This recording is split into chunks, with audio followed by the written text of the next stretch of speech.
Hey, what's up guys, Ben0571 here, and today I'm going to take a look at the AKG K701. So, I've already taken a look at the Q701, and this is pretty similar, but there are a lot of differences. I want to go over them, but I also still want this to be a standalone full review of the headphones. So that's exactly what you're going to get here.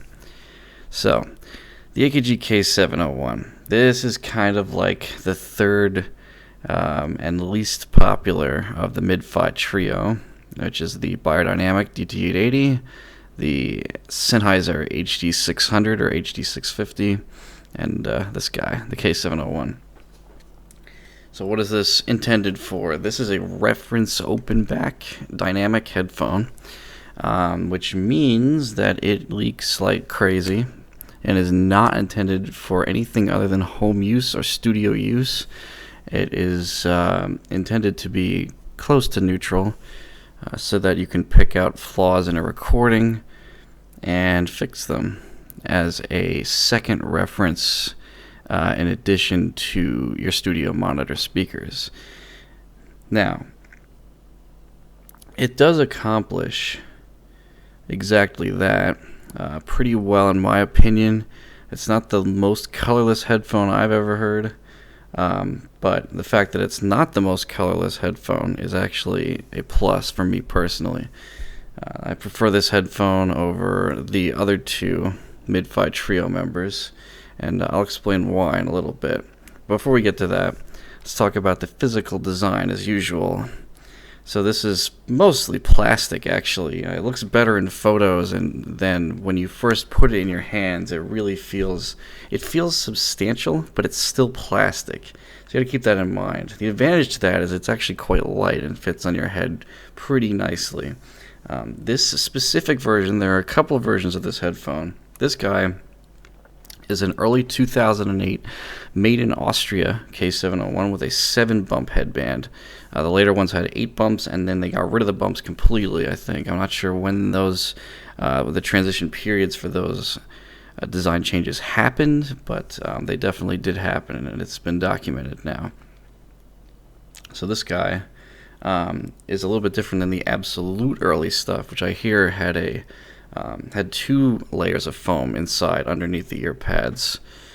This guy's got 1 layer of foam, and it's just 1 circular layer of foam, in case you were wondering, and have a different K701 that you want to compare this guy to.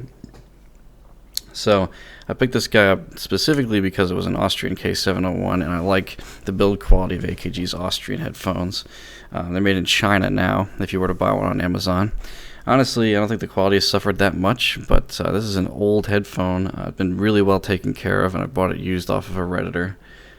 So it's been through a lot, but for what it is, I really like it, and it's definitely been my favorite headphone recently, for sure. Now, those are not familiar. Getting back to the physical design, there is a extending headband. Since this model is pretty old, the tension strings here are actually pretty loose and don't hold the headband. Don't pull it back down, but if this was new, when I pull this up, it would come back down immediately. So when you put it on your head, it's a self-adjusting headband.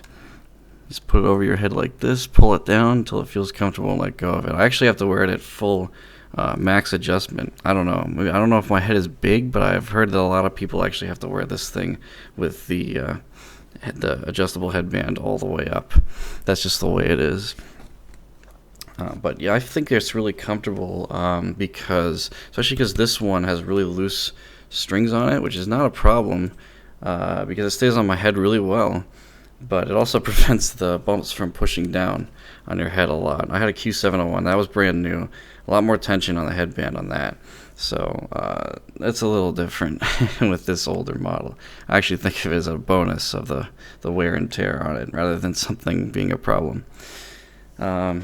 Okay. So this one, the K701, also has a cable that is not removable. It is hardwired in here. Hasn't failed. Like I said, this one's judging by serial number, was built in early 2008. Still hasn't failed. So pretty good track record there. It's terminated in a 1/4 inch, which is interesting. Some of the other variants of AKG's headphones have 3.5 millimeter. This one actually terminates in a 1/4 inch.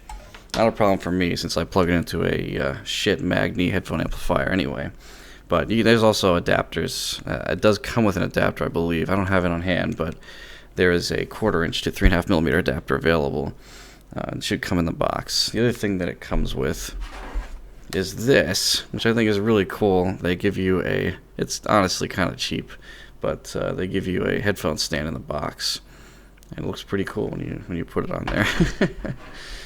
So that's there as well. So that pretty much covers it. Like I said, basically made out of plastic. The ear cups are a soft material, but it is not like memory foam or anything like that. It's actually a little bit firm. The material's soft, but the cushioning is fairly firm, which I actually kind of prefer because the ear cups are very deep and they're actually really big, much larger than the AKG's other headphones like the 240. So you get a lot of room for your ear. Never really uncomfortable. I wear these things for hours. I forget I'm wearing them all the time. They're great. But like I said, if there's more tension on the headband on yours, then it's going to be a little bit uncomfortable until you get used to it. I didn't have much of a problem with the 8-bump headband on my Q701, but your results might vary. And the newest versions of this headphone don't have any bumps in the headband here at all. So they ought to be more comfortable. So that about covers it for physical design and comfort. Now let's talk about sound. Now, I'll start out this time, and I probably will preface all my reviews from now on by saying that my definition of what I would call a flat headphone would be something like the HD600's midrange and treble, and the bass of maybe a DT880, something like that. So, with that in mind, the bass on this is lean. Yes, it is. I would definitely call it recessed. If you've ever heard a Q701, and I'll compare the bass, mid, and treble to the Q701 here as well, so you can realize there is a difference, by the way. Although the two headphones do sound similar in a lot of other aspects, the bass is the biggest one. The bass on this is maybe like 4 or 5 decibels quieter than the bass on the Q701 even, which is about the same level as a DT880's bass. Extension is pretty good for a dynamic, but it doesn't sound anything like a planar will. But I don't mind the bass. It kind of sits in the background and is pretty velvety and smooth. It just is there, barely there. And it's something that a lot of people are going to hate because it's so light and like backgroundy that it doesn't have a whole lot of impact really. Whereas when I would crank up the Q701s, the part of the headphone out here would shake a little bit, vibrate a little more. This guy maintains a much tighter build, and also doesn't vibrate as much from bass when you turn it up because there's less bass. I'm not sure if, well, actually, from what I hear, and I'll mention this again later, it kind of sounds like this is the raw version of the driver with very little tuning, and the Q701 is kind of like trying to tune the K701's driver a little differently to make it more bassy and stuff like that. So that's how I feel about the way this is designed in the bass. So the bass, it's there. It's barely there, but it's there, and it extends pretty well. You really have to listen to music that can bring it out more to really hear it, but it's present, barely. But you got to be careful and really get used to the sound of these to realize the bass quality is there, but there's not a lot of it. It's about all I can say really about the bass on these guys. And yes, there's definitely less bass in the Q701. Oh yeah, definitely less. Alright, the mid-range. This is a big point of argument on a lot of forums. The AKG K701's sound simply, there's no way to get around this. It simply has a bump at 2 kilohertz. That's just the way it is. There is a bump there. Depending on the measurements you look at, it can be anywhere from like 5 to 8 decibels or so above what people would consider neutral. What it does is it gives an extra presence to vocals. It will bring guitars forward more. If the guitar distortion is tilted toward that region of the frequency response, it will become kind of harsh and difficult to listen to, especially if it's not recorded so well, or intentionally made forward in the master. That's just kind of the way it is. It's a love it or hate it thing. For me, I usually just deal with it, and actually I kind of like it. It makes the headphone more energetic in the mid-range and a lot less boring. So that's my take. Other people will call it plasticky, garbage, whatever, all kinds of stuff. And the HD600, I would say, definitely has better mid-range accuracy and timbre than this guy. It doesn't put me off very much, though. I kind of like the coloration, because it really brings a departure from a completely boring flat sound.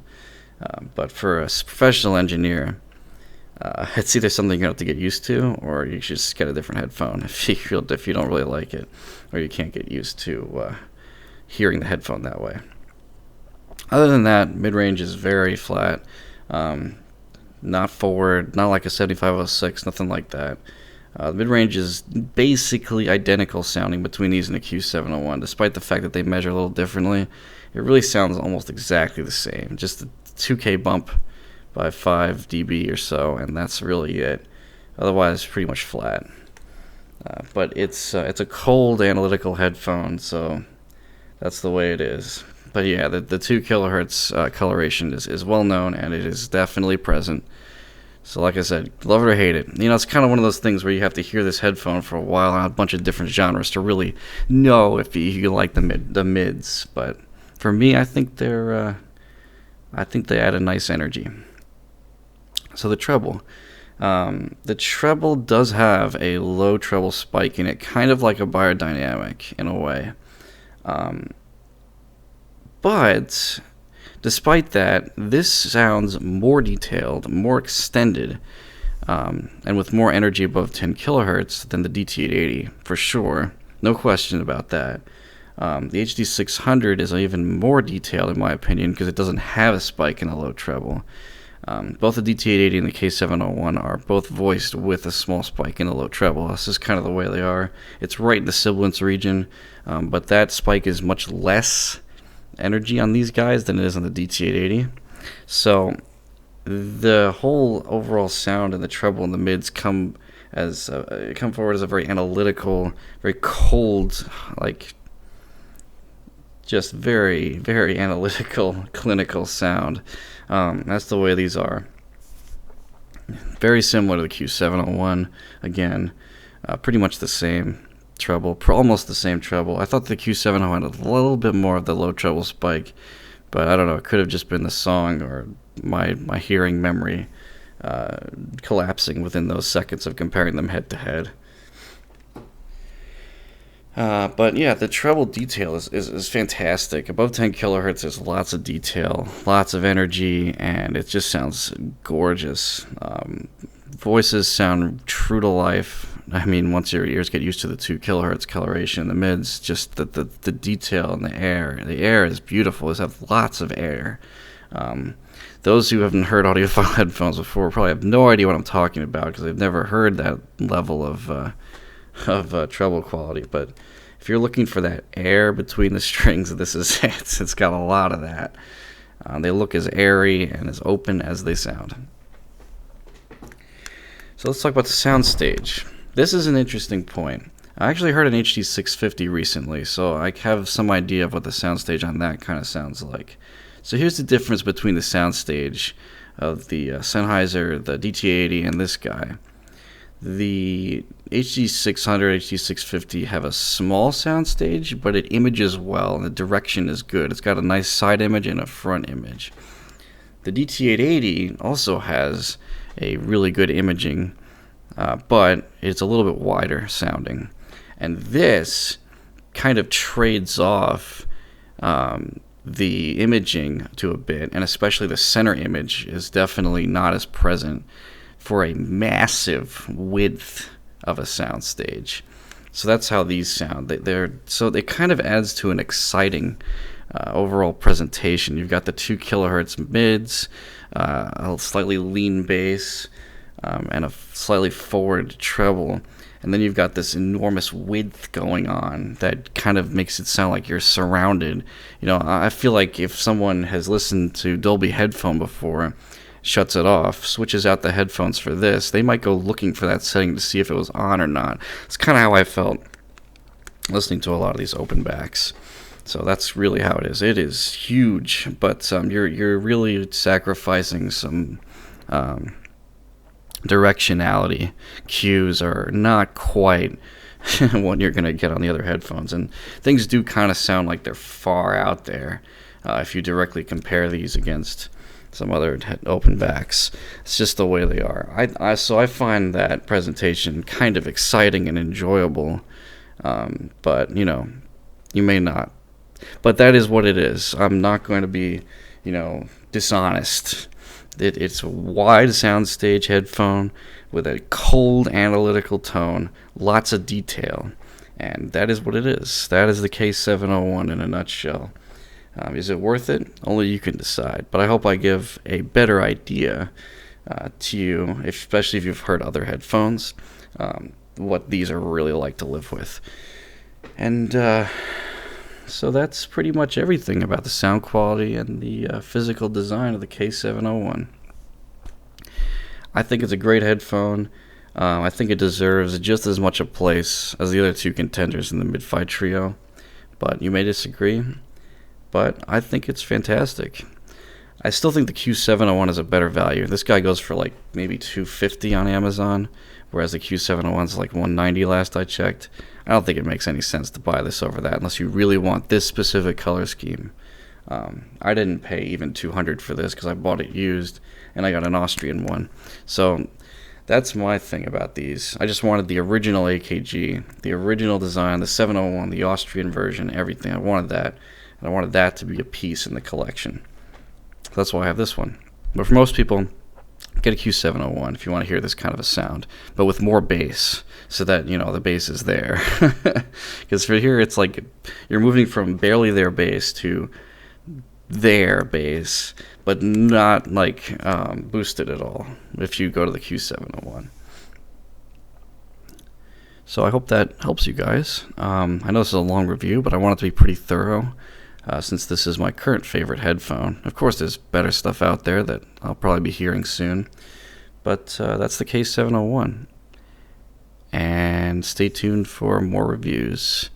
I have a Grado SR80E coming in, and sitting next to me is a K240DF, which is pretty rare and hard to find, so I'll be talking about that again soon as well. I also need to review an AKG K550 closeback, which I love, and that's my work headphone. Thanks, guys, and I'll see you in the next one.